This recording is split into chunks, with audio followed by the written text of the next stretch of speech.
Have you ever felt like someone was watching you? Like maybe someone was just outside your door? This story gets worse than you can imagine. Most people ignore that creepy feeling. But what if one night it was true? What if the only thing keeping you safe was a locked door and one time you forgot? Stick around till the end. Story? This is why I always lock my door. It all started last winter on a Thursday night. I was home alone. My parents were out of town visiting my grandma, and I had school the next day, so I stayed behind. I was 17 at the time, and I had stayed home alone before. It was freezing that night, and I had all the windows shut tight. It was around 10 p.m. I remember the time clearly, because I looked at the microwave clock right before I pressed play. The front porch light was on, and the streets were empty.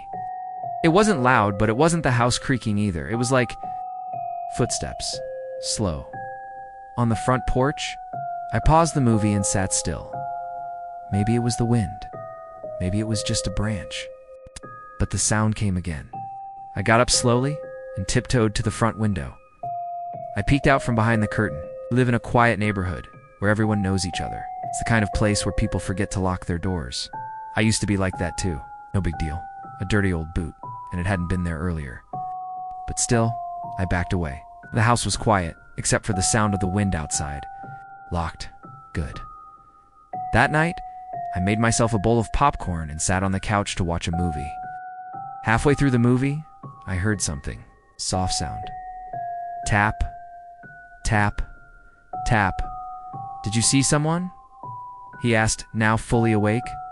First at the front door, then the back. 3 soft taps on the door. I grabbed my phone and called my neighbor, Mr. Lee. He lives 2 houses down and knows my parents well. A few minutes later, he said he was outside my front door. I froze. Nobody knocks that late unless it's an emergency. And my phone hadn't rung. At first, I didn't see anything. The porch was empty. But then I noticed something on the porch step. It was a shoe. I think someone's outside my house. So maybe I was just scared because I was alone. I almost convinced myself nothing had happened. Just one. Small noises, like someone was walking around outside. Every creak of the house made me jump. I stayed up all night, holding my phone and staring at the door. I felt weird. Like I shouldn't open the door. Like something was wrong. I checked the door, it was locked, thankfully. I went to the back door just to be safe, and I heard it again. This time, not from the front. It came from the back. 3 taps. Tap, tap, tap. I ran upstairs to my room and locked my bedroom door. Hey, Mr. Lee, I whispered. What? Are you okay? I didn't see them, but they knocked. Stay inside, he said. I'm grabbing my flashlight. I'll check around. He told me to stay on the phone while he walked over. There's nobody here, he said. And no shoe either. What? I gasped. 8. It was just there. I don't see anything, kiddo. But I'll check the backyard. He was gone for a moment. Then he came back on. Nothing back here either. But listen, lock everything and stay in your room. Call me if anything else happens. I thanked him and hung up. But I couldn't sleep. I kept hearing things. The next morning, I got ready for school like normal. I felt stupid, as maybe I had imagined it. But when I stepped outside, I saw something that made my blood run cold. There were footprints in the snow, fresh ones, circling my house, and they stopped right outside my bedroom window. Part 2. A stranger in the snow. I couldn't believe what I was seeing. The footprints were deep in the snow, circling my house like someone had been walking around and around for a long time. I could see the path clearly. He started near the front porch, led around to the backyard, then back to the front. Over and over again, like someone had been pacing, watching. And the worst part? My dad answered. They were watching me. The last set of prints stopped right outside my bedroom window. I called Mr. Lee last night too. Came over, but didn't see anyone. But this morning I saw it. The tracks go right to my window. I'll call the police and have them take a look. I remember standing there, frozen, just staring. My heart was pounding. My breath came out in clouds. The morning was cold, but I felt something even worse than the chill. Fear, deep crawling fear. I rushed back inside and called my parents. I grabbed my backpack and ran over there right away. Don't answer the door unless it's someone you know. And if you hear anything again, call 911 right away, the officer said.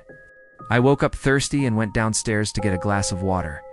The house was quiet, and everything seemed normal. I didn't even feel scared anymore. I drank my water and walked back toward the stairs. One officer said it looked like someone had been walking back and forth for at least an hour. They didn't find any signs of forced entry, but they believed someone had definitely been on the property. Mr. Lee was shocked when I showed him the footprints. Dad, someone was outside the house last night, I said quickly. There are footprints all around the house. My mom was so scared she cried. My dad always double-checked everything too. I didn't want to touch it, but I had to. My dad walked around the house, checking every lock, every window. He even bought security cameras the next day and installed them around the house. My dad came down with a baseball bat in his hands. We checked every room, every closet, every window. What? Are you sure? He asked, his voice full of concern. Yes. He sat down, quiet, watching the screen. My parents said they'd come back early and told me to stay with Mr. Lee for the day. You did the right thing, he said, but deep down, I couldn't shake the feeling that someone had been watching me. Maybe they still were. The police came a little later and checked the house and the tracks. Keep everything locked. That whole day, I stayed with Mr. Lee. My parents came back that night. And we talked for hours. For a while, things felt safe again. I wasn't alone anymore. The cameras were a comfort, putting his hand up, not knocking, not moving, just watching. A week went by, no more knocks. No weird sounds, nothing strange on the cameras. Then one night, it happened again, thin, wearing a dark hoodie. His face was hidden. It was about 2 a.m. That's when I noticed something. The back door. It was unlocked. My stomach dropped. I was sure I had locked it before going to bed. I stood there, staring at the door handle. My hands were shaking. I slowly turned the lock. Click. Then I stepped back. That's when I saw it. A smudge, right there on the glass, like a handprint. A greasy, dirty handprint. Someone had touched the door. I backed up fast and ran upstairs to wake my parents. But whoever it was, they had tried. They had touched the back door. They had been inches away from coming in. My dad checked the security footage. I looked over his shoulder. At 1:46 a.m., someone walked into view of the camera in the backyard. A tall man. He stood at the back door for over 5 minutes, just standing there, breathing on the glass. Then he walked away. But here's the worst part. The door never opened. So how did it become unlocked? Part 3.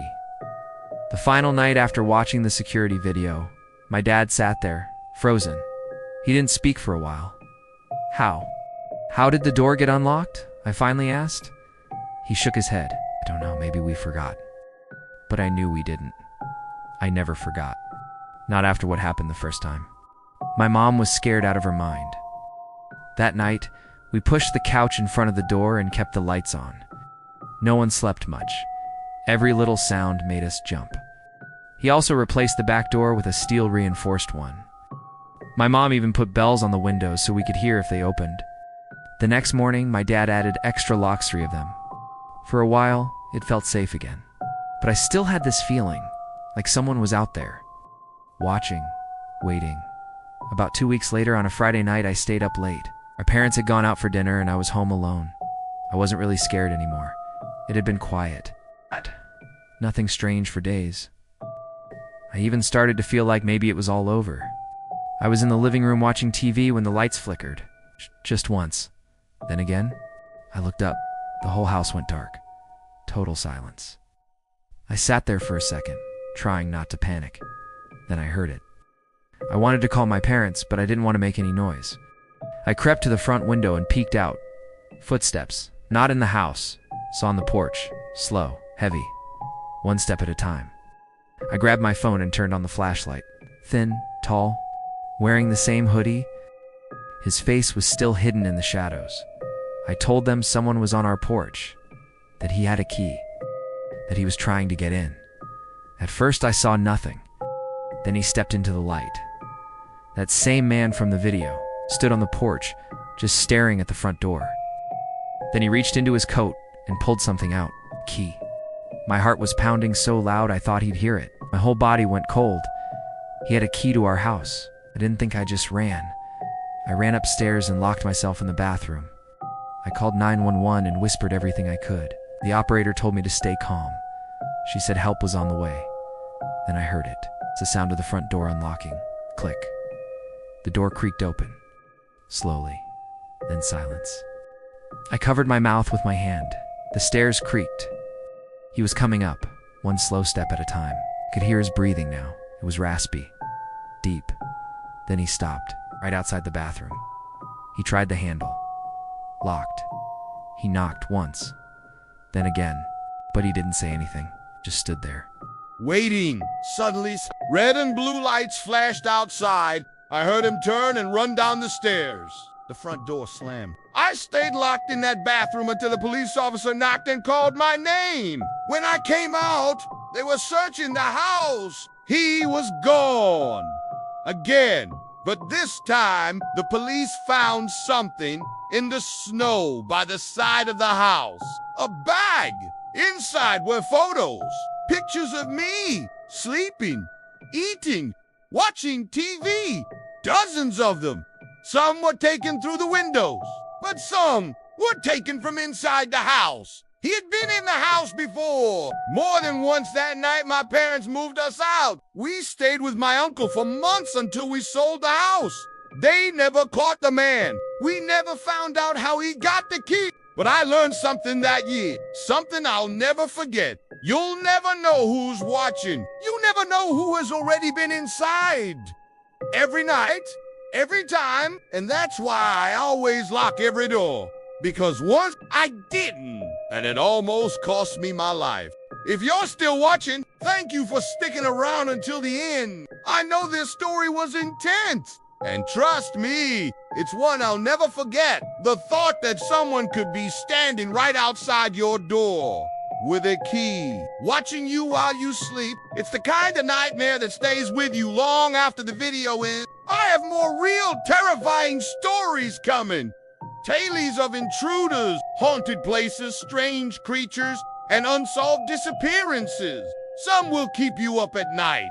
Some might make you lock every window before you go to sleep. Maybe a strange noise outside your window, or footsteps in the night. Tell me in the comments, you're not alone. You can send it to me at the email in the description. I read every submission, the scariest ones.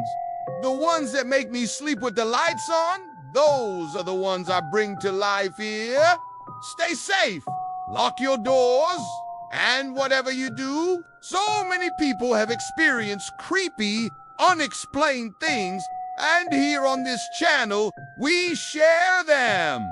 We talk about them. We face them together. It's the reason I still check every lock twice before going to bed. The reason I keep a light on, just in case if this story gave you chills or made you think twice about leaving your door unlocked to me, a favor, hit that like button. A stranger, someone who shouldn't be there, but is. It helps more than you think. And it tells me you want more true horror stories just like this. And if something like this has ever happened to you, this story is just one of many. So if you haven't already, subscribe to the channel right now and tap the bell icon so you never miss an upload. That way, you'll be one of the first to hear what's lurking in the dark before it is too late. Maybe send them this video, not to scare them, but to remind them it only takes one night, one moment, one mistake. Also, if you know someone who sleeps with their door unlocked, and if you want your own story featured in a future video, before you go, just remember, sometimes the scariest things aren't ghosts or monsters. Sometimes it's a person. Thanks again for watching. Don't ignore that feeling when something feels wrong, because it might not be just your imagination.